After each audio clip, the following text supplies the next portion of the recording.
Bonjour à toutes et à tous, j'espère que vous allez bien. Je suis heureuse de vous retrouver dans cette nouvelle émission dédiée aux femmes. Si tu n'es pas abonné à la chaîne, je te laisse le faire pour ne rien manquer. Actuellement, en France, un couple sur 8 rencontre des difficultés à concevoir un bébé. Dans 3/4 des cas, l'origine de cette infertilité peut être masculine, féminine ou des deux sexes et dans 10 à 25% des cas, elle n'est pas expliquée. Actuellement, la prise en charge médicale permet de résoudre les principaux problèmes d'infertilité et c'est le docteur Mélone Galis, gynécologue à Marseille, qui répondra aux principales questions que l'on se pose autour de l'infertilité et c'est tout de suite dans les interviews de Rebecca. Nous les femmes, nous avons une vie à 1000 à l'heure et nous nous retrouvons facilement dépassées. Je m'appelle Rebecca Attias, je détiens le diplôme de docteur en pharmacie et j'ai créé cette chaîne pour vous aider dans votre quotidien de femme et de maman. Comment ça se passe? Je vous propose une interview toutes les semaines avec un spécialiste pour aborder tous les thèmes relatifs à la femme, la maternité et le postpartum.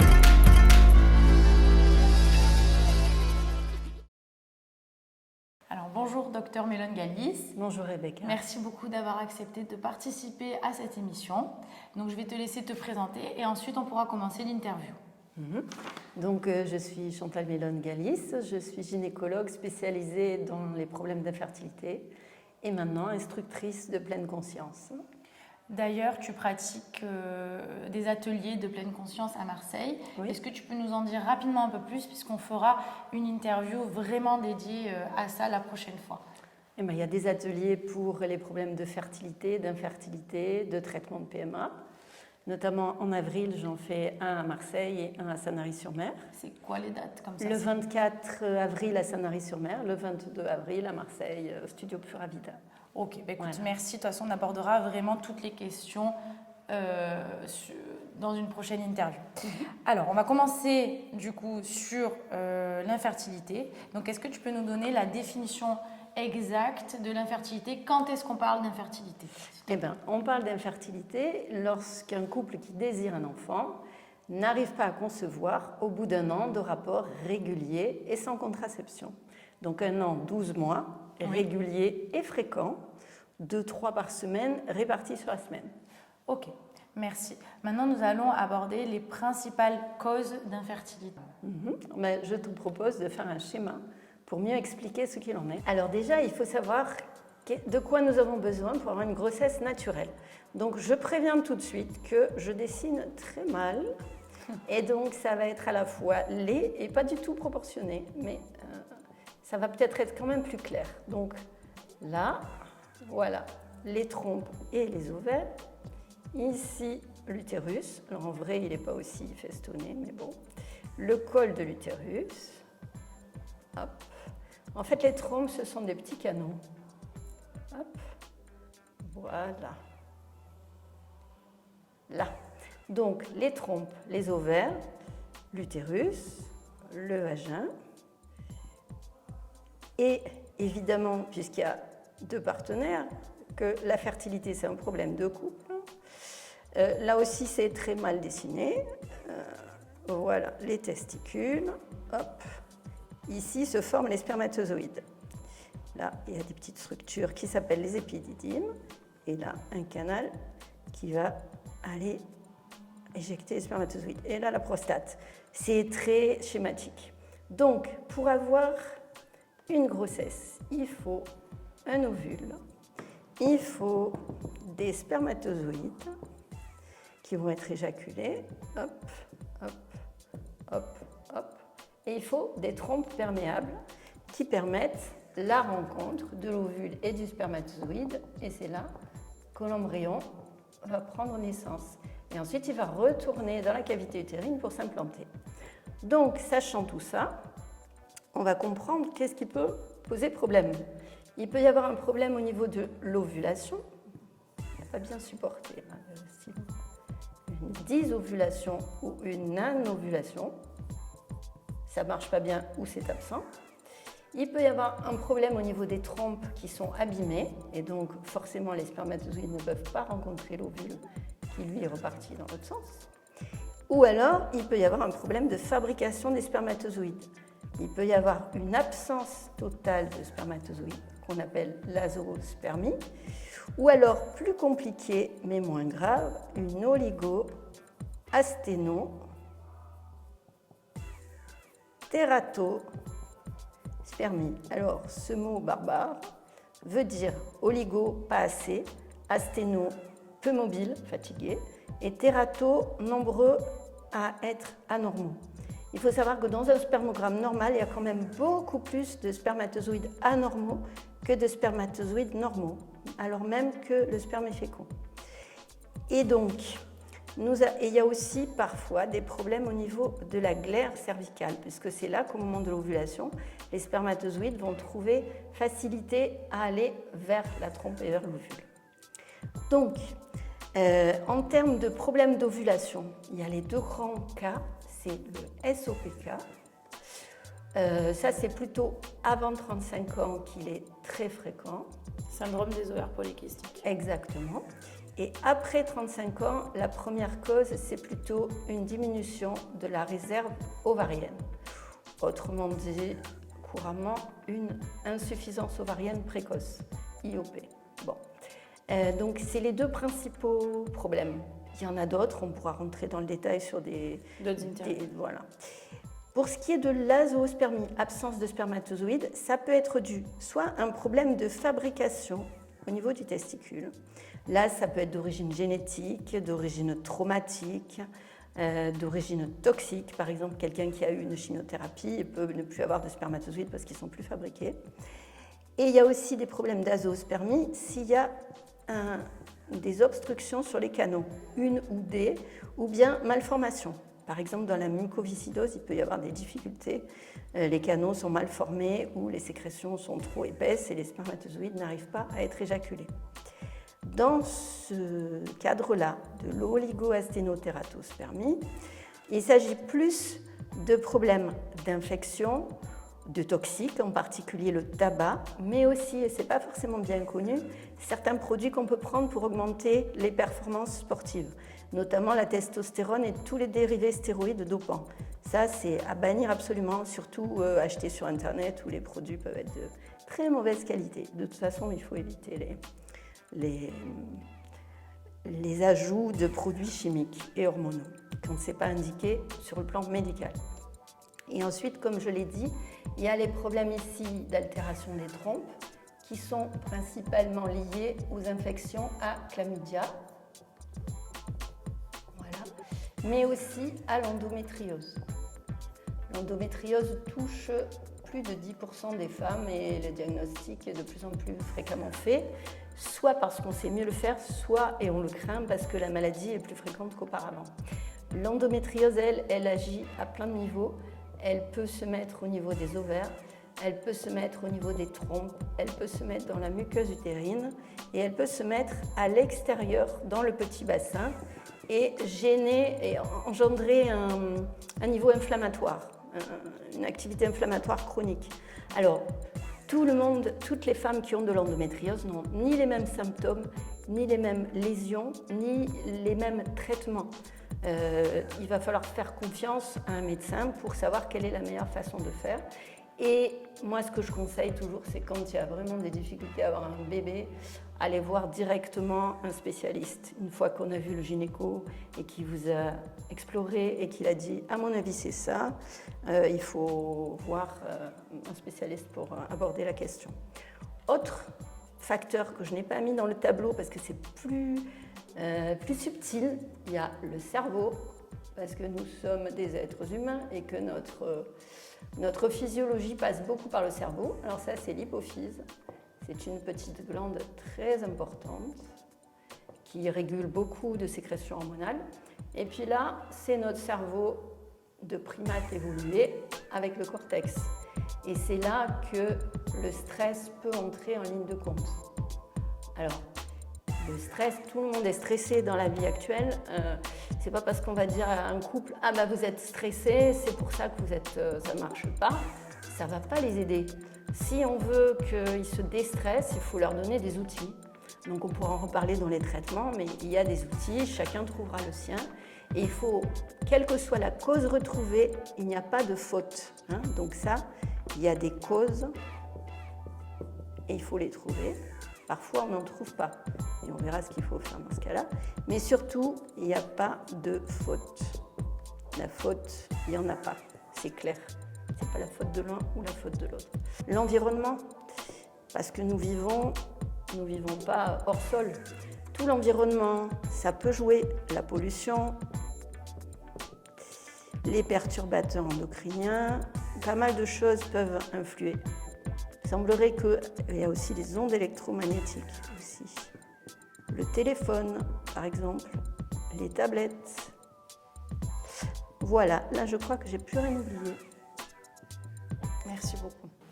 Alors, quels sont les traitements actuellement disponibles pour agir sur les problèmes d'infertilité?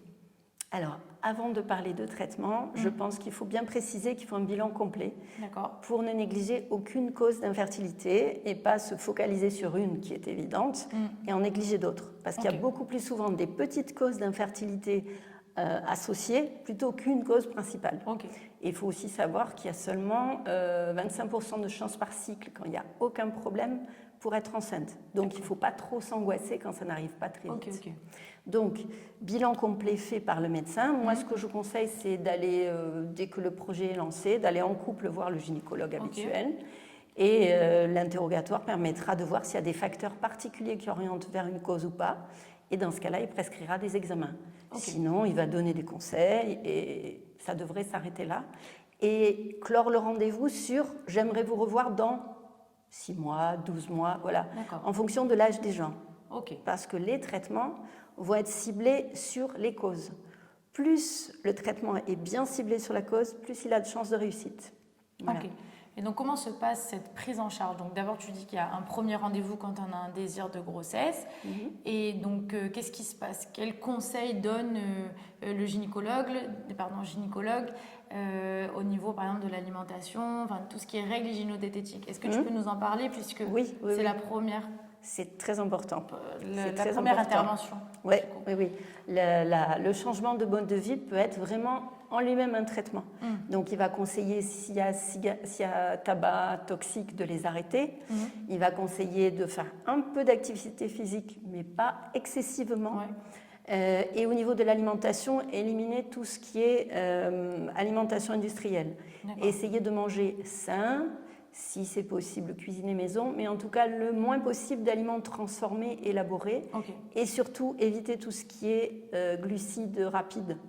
Et même les produits light ne sont pas non plus une bonne chose.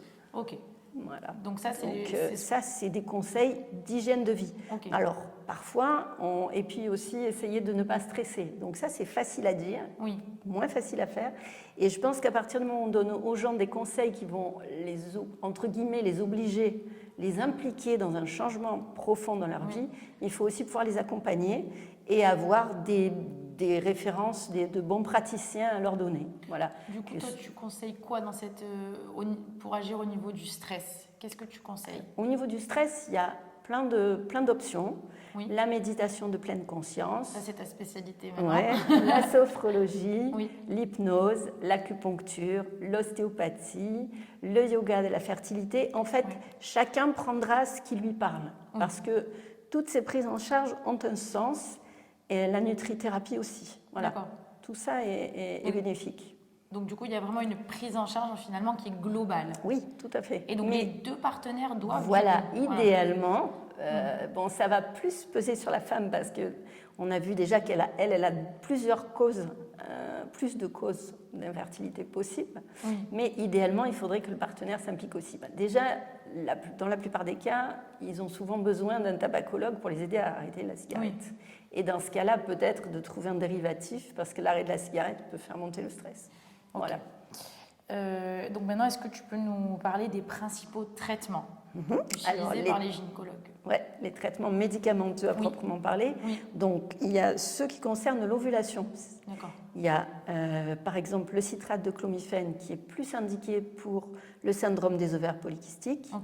Et ce qu'on appelle les gonadotrophines, qui sont des médicaments injectables, alors que le citrate de clomifène, c'est un comprimé, pour les autres causes de problèmes d'ovulation. De toute façon, ces traitements ils doivent être surveillés par dosage hormonaux ou échographie. Parce qu'à D'accord. partir du moment où on prend un traitement pour stimuler l'ovulation, il va y avoir un risque de grossesse multiple, D'accord. jumeaux ou plus. Ok. Donc ça doit être surveillé. Ok. Ça, c'est pour les problèmes d'ovulation. Ensuite, pour les problèmes de trompe, il peut y avoir de la microchirurgie, mais il y a de nos jours peu de praticiens vraiment excellents là-dessus pour réparer les trompes. Et puis, toutes les lésions ne sont pas forcément réparables. Ok. Mais la chirurgie, ça peut concerner aussi l'endométriose Ouais. et les traitements antibiotiques pour les problèmes d'infection, aussi bien les infections chez les femmes que les infections chez les hommes. Et chez les hommes, il y a un cas particulier, c'est qu'il faut que le traitement soit suivi pas mal de semaines, voire de mois, quand l'infection est par exemple une prostatite chronique. D'accord. Ils peuvent être soumis à des antibiotiques pendant pas mal de semaines et il faut les suivre. Ok. Et pensez aussi que les contextes inflammatoires, et en particulier les infections bucco-dentaires, sont un facteur d'altération des spermatozoïdes. Ça, c'est pas toujours très bien connu. Ah oui, non. Et c'est facile à soigner. Beaucoup plus facile que d'éradiquer les germes au niveau de la prostate. Ok.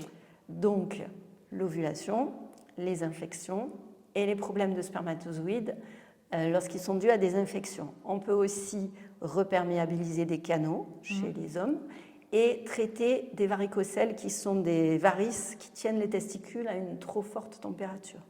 Voilà. Ok. Parce que la chaleur aussi est un facteur d'altération de la fabrication des spermatozoïdes. Donc certains métiers peuvent être exposés, par exemple. Ok. Et est-ce que tu peux nous parler rapidement des FIV, fécondation in vitro? Ça, Oui. c'est pour Alors, les problèmes le cadre de la... ou c'est pas... Alors, quand est-ce qu'on fait appel à ça? quand est-ce qu'on s'en sert? Alors, ça rentre, la FIV, la fécondation in vitro, ça rentre dans le cadre de la procréation médicalement assistée. D'accord. Donc, d'abord, je vais vite fait parler de l'insémination intra-utérine qui fait partie des PMA, mais c'est une légère... Est-ce que tu peux expliquer vraiment la différence entre la PMA et les autres traitements? Alors, les autres traitements peuvent être prescrits par le gynécologue, hors d'un centre spécialisé. Oui. Il faut quand même qu'il ait une formation pour suivre et surveiller les traitements, mais on ne va pas dans un centre spécialisé pour ça, pas toujours. Voilà. Donc, par exemple, tout ce qui est traitement d'ovulation pour améliorer l'ovulation, ça, c'est pas de la PMA? Non. D'accord. Non. On considère qu'il y a une procréation médicalement assistée à partir du moment où on passe par un laboratoire spécialisé qui va s'occuper des gamètes, c'est-à-dire ou des spermatozoïdes seuls dans le cas de l'insémination, ou des spermatozoïdes et des ovules dans le cas de la fécondation in vitro ou de l'autre technique qui s'appelle ICSI. D'accord. Donc, l'insémination, c'est le niveau le plus simple qui sert à résoudre les problèmes de glaire cervicale, d'insuffisance spermatique modérée ou de dysovulation modérée. D'accord. Ensuite, il y a la fécondation in vitro. Elle, on va l'utiliser plutôt pour les problèmes de trompe bouchée, les spermatozoïdes et l'ovule ne peuvent jamais se rencontrer, ou l'endométriose, ou des insuffisances spermatiques moyennes. Et donc, ça consiste à stimuler fortement l'ovulation avec des grosses doses d'hormones, avec une surveillance contraignante quand même, tous les 2 ou 3 jours, et avec une ponction des ovaires sous anesthésie locale ou générale et sous échographie. Et au laboratoire, c'est là que le labo intervient, les spermatozoïdes et les ovules sont mis en contact. En principe, il y a un embryon qui en est issu, ou plusieurs, et on remet l'embryon dans l'utérus. Alors, il faut de toute façon savoir que même quand le traitement marche au mieux, quel qu'il soit, la grossesse n'est pas toujours au rendez-vous. Même un traitement bien ciblé peut être refait plusieurs fois, il faut patienter. Ça ne marche pas du premier coup. On a le droit à combien de FIV en France? Alors, les FIV remboursées, 4 tentatives. Dans une tentative, on compte le traitement, la ponction, les transferts d'embryons issus de la ponction, soit sur le moment, soit d'embryons congelés qui peuvent s'échelonner sur d'autres cycles. Et ça fait une tentative prise en charge. Après, il ne faut pas confondre les traitements pris en charge et les traitements souhaitables. C'est-à-dire que ce n'est pas parce qu'on a 4 tentatives prises en charge, si à l'usage, entre guillemets, il s'avère que ça ne marchera pas, il ne faut pas forcément forcer pour faire les 4. D'accord, ok. Et c'est combien? Et on a du coup les 4 espacés de combien de temps en général? Alors ça dépend à la fois de la patiente, des résultats obtenus et des conseils du praticien. Je ne peux pas te donner une règle, c'est souple. Et puis il y a une autre technique qui est utilisée en plus du système fécondation in vitro et qui se passe au laboratoire, c'est quand il y a très très peu de spermatozoïdes ou qu'on est obligé d'aller les chercher en piquant dans le testicule. À ce moment-là, on injecte un spermatozoïde dans chaque ovule obtenu. Ok. Ça s'appelle ICSI, injection intracytoplasmique de spermatozoïdes. Et du coup, la PMA, on la pratique à partir de combien de temps en général?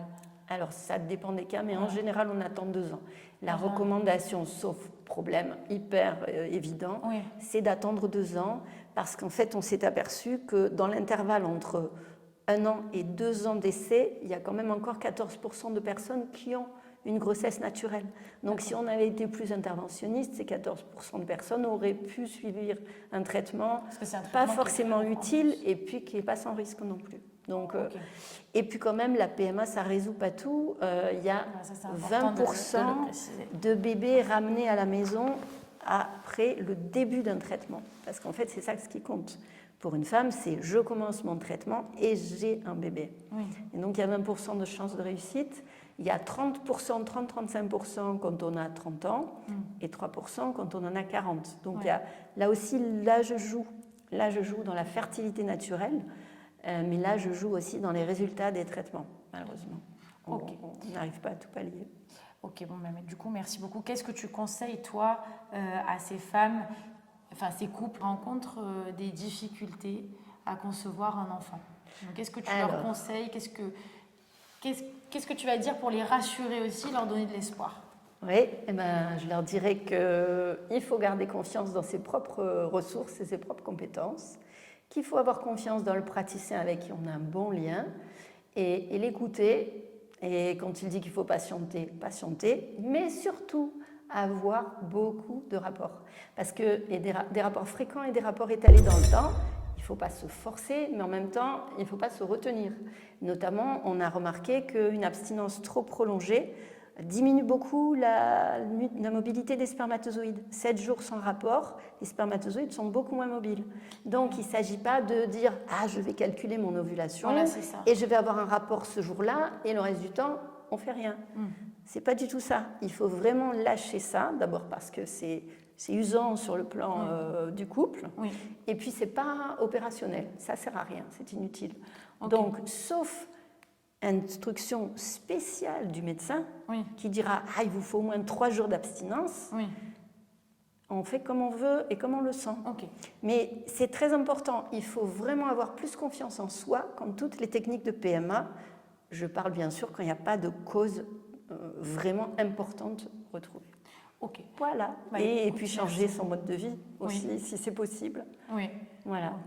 Mais écoute, merci beaucoup. Et on va se revoir pour d'autres interviews, parce qu'on va aborder déjà la prochaine fois la méditation en pleine conscience. On va parler aussi de tout ce qui est prévention des infections telles que chlamydia. On va parler aussi de l'endométriose, de l'hygiène. Enfin, on a beaucoup de sujets à aborder ensemble et qui sont très intéressants et importants dans la vie des femmes et des couples aussi. Donc, merci à toi et à très vite. C'était le docteur Mélone Galis, gynécologue à Marseille, pour répondre à toutes les questions que l'on se pose autour de l'infertilité. Je te le rappelle, si tu n'es pas abonné à la chaîne, je te laisse le faire pour ne rien manquer. Et nous nous retrouvons la semaine prochaine avec un nouvel invité pour une nouvelle interview. À très vite.